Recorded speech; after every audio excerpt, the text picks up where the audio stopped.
Hi everyone, I'm Joe. Today I'm going to be doing a book review of The Player of Games by Iain M. Banks. This was first published in 1988. It is a science fiction book set within the Culture universe. It is the second book set within that universe, of which there are 10 in total. The first book is called FinalBlowJoe, which I did a separate review of a few weeks previously, which I'll link in the description box below.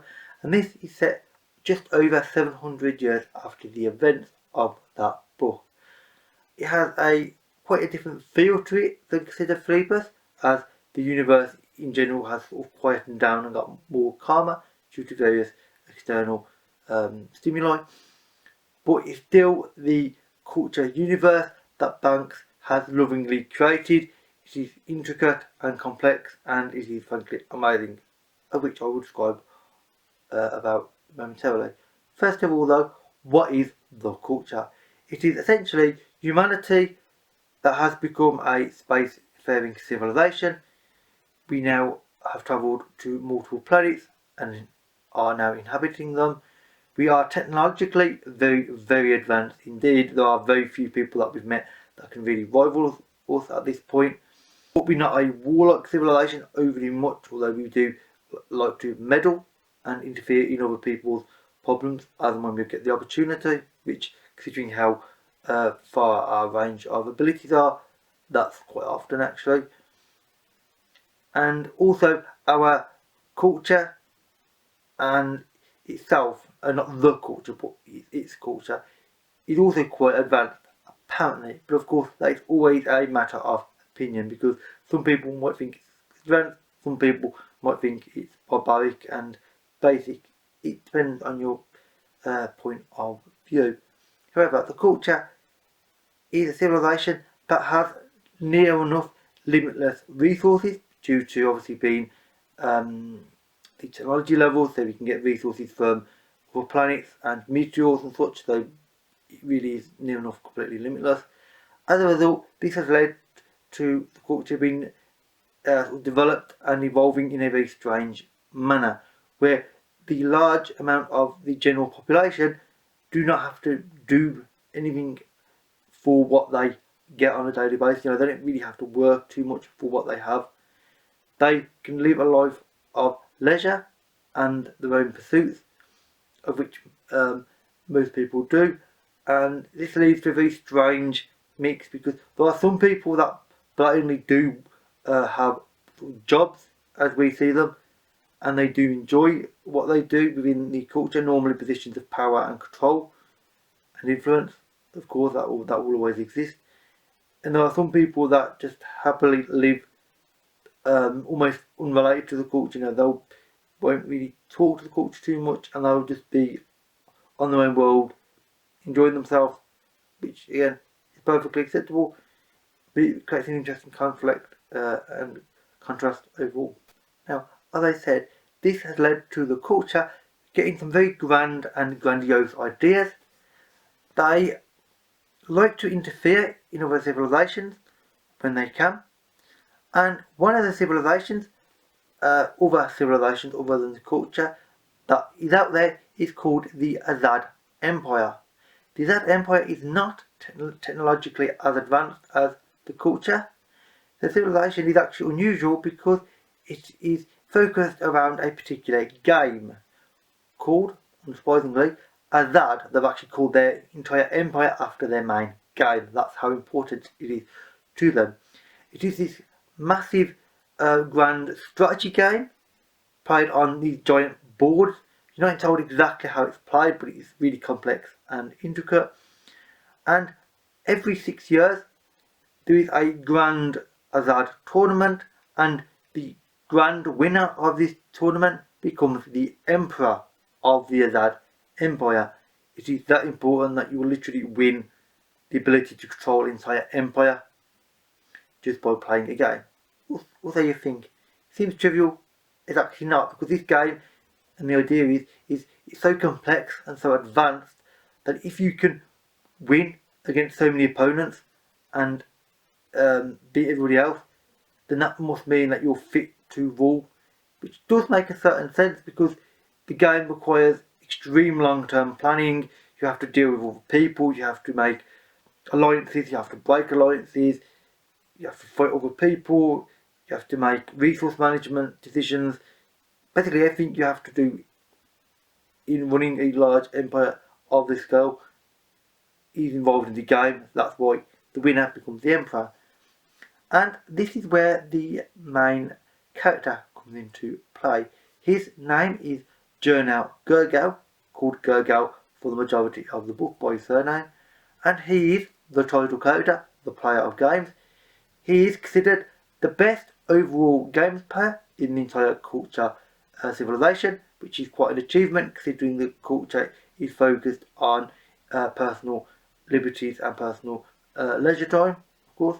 He is an amazing long-term strategic player, and this obviously gets the attentions of certain people because he gets encouraged within a fairly short time frame within the book to go to the Azad Empire, which is quite a long way away in spaceflight. It's almost 2 years to go there, and he's given the opportunity to play in their great game, which is something that nobody else is normally allowed to do. That is not a member of the Azad race. And this creates some interesting dynamics because he is in a foreign civilization. He has to get used to their culture and their people. He has to play a game that he's only just learnt whilst on this 2-year journey to the Azad Empire.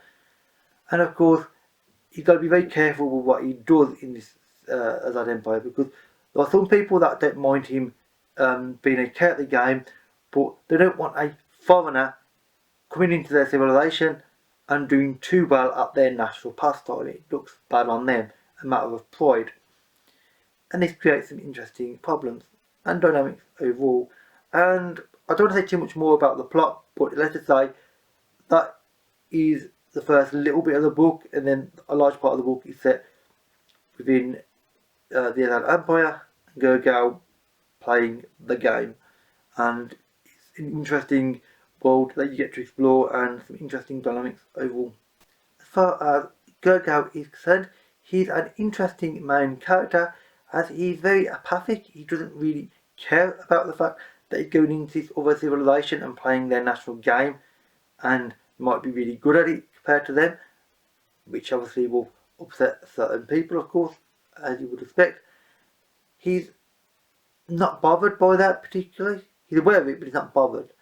And his personality and his psychology is really quite interesting because he's a character that you don't really like, but you kind of want to do well, but you also want to fail because he's actually comes across at times as extremely arrogant, but he also comes across as extremely naive and unassuming at times as well.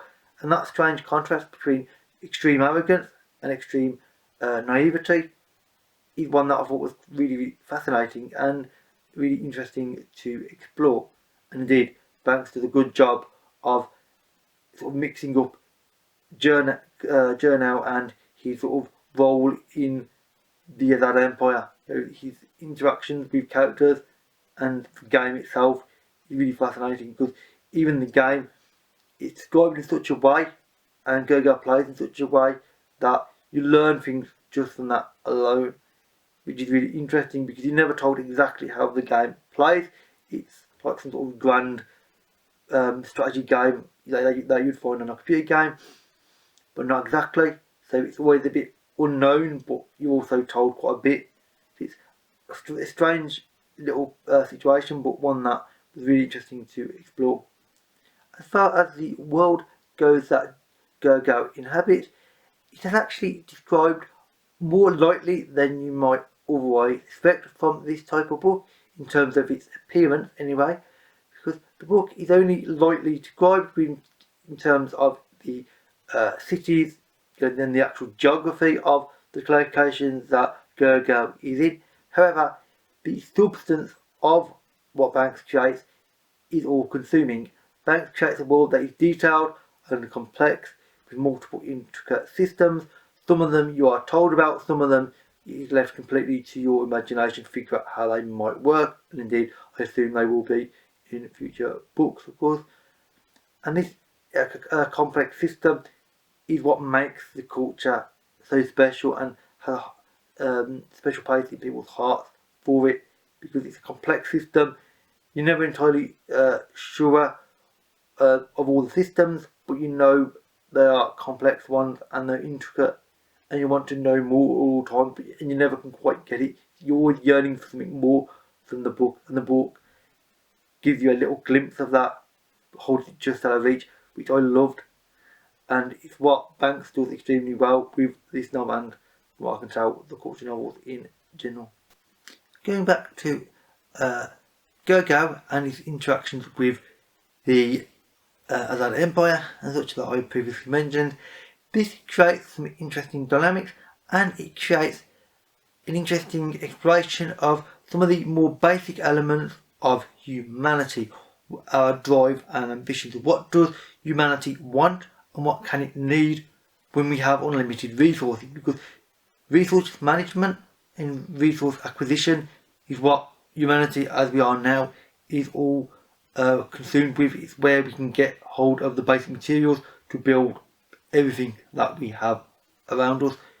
If that is no longer part of the equation due to near limitless resources from space, what is there left for us to do? That is what the idea of obviously the culture and its extreme leisure time comes into play. And it also then questions, what does each person's place in the greater world have? What do they do? What can they do? Is there any point to what they're doing? Or is it just merely existing now?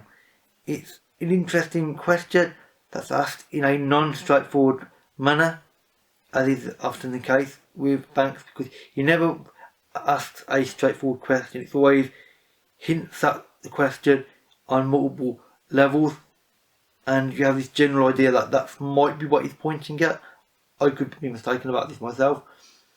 I mean, I've only read the book once myself, and this is the sort of book as well that will greatly benefit from rereading. I will definitely reread this in so many years' time, and I will definitely get even more out of it that second time around, because this is a very well written and very thoughtful book. Finally, I will talk about the actual writing of the player of games. As always with Iain M. Banks, he's known for his amazing writing style and his prowess. He has got this way of creating a world that you want to delve into, and it's very deep and intricate. The player of games is no bad example of this, because it is complex. It is also very short, and yet it manages to fit an awful lot in, which I think is really, really impressive. The actual writing style within this book is set within 4 major sections, and each of those sections is essentially based around the different phases that Gergo has to go through. The first of them being obviously being told that this game exists, because at the start of the book he doesn't actually know about the game of Azad. Very few people in the culture actually do. Second chapter is when he gets there, and so on. It goes from there. I'm not going to say too much more because I'll give away spoilers. The actual sentence structure is very well written. It's got more lightly done in parts, but more intricate in others. I don't want to say in what way I mean this, because there's a large part of the fun of this book to me was discovering Banks's writing style, and indeed even the way he writes was part of the enjoyment of the book. He's exploring that word use and his idea use, which he was really, really good into. Also it is really intricate again and complex. Intricate and complex are words that I've said multiple times in this video, and indeed they do work though with Banks, because that's what he's good at. Intricate and complex worlds that are just remarkably advanced and complex and beautiful to behold. So overall, this is a intricate and complex universe. Again, it is well written, amazing ideas.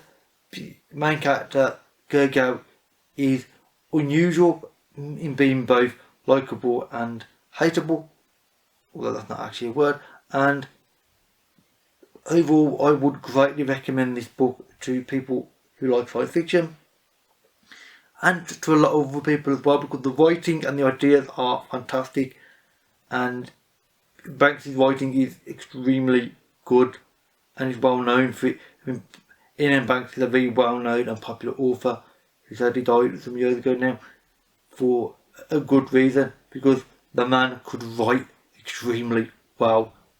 Every book I've read by him proves that point. He knows how to write, and he does that to very good effect overall.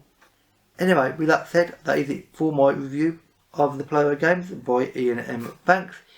If you've read this or read all books by him, then please leave a comment. If you have suggestions on what I could read based on this, again leave a comment.